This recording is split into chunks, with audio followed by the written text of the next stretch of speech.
Hello everyone, আজকে তোমাদের সাথে 3টে স্কিন কেয়ার প্রোডাক্ট নিয়ে আলোচনা করব যেগুলো আমার ব্যক্তিগতভাবে একদমই পছন্দ হয়নি। ফার্স্ট হচ্ছে রাশ ব্র্যান্ডের এই ফেস ক্লেনজারটা। এটা একটা ডাস্ট ফেস ওয়াশ, যেটা তোমরা জলে হালকা একটু গুলে নিলে সুন্দর একটা ফোম ক্রিয়েট হয়, তারপরে তোমরা ফেস ক্লিন করার জন্য ইউজ করতে পারবে।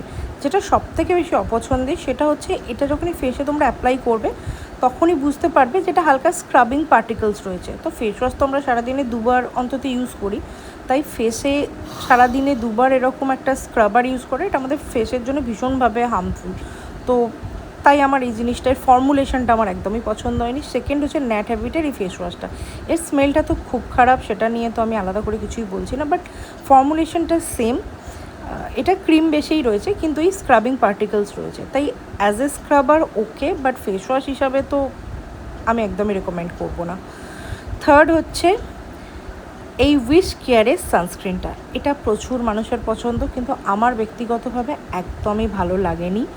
এটা ফেসে খুব ডাল একটা লুক দেয় ইউজ করার সাথে সাথে, আর আমার তো অসম্ভব পরিমাণে চোখ জ্বালা করতে থাকে আর চোখ দিয়ে কন্টিনিউয়াস জল পড়তে থাকে। তোমরা যারা কন্টিনিউয়াস এসিতে থাকো তাদের জন্য তো তাও ঠিক আছে, কিন্তু যারা পাবলিক ট্রান্সপোর্টে যাতায়াত করো তাদের খুব তাড়াতাড়ি আমার মনে হয় এটা খুব মেল্ট হয়ে যায় আর খুবই ডাল লাগতে শুরু করে, তাই এটা আমার তো একদমই পছন্দ নয়।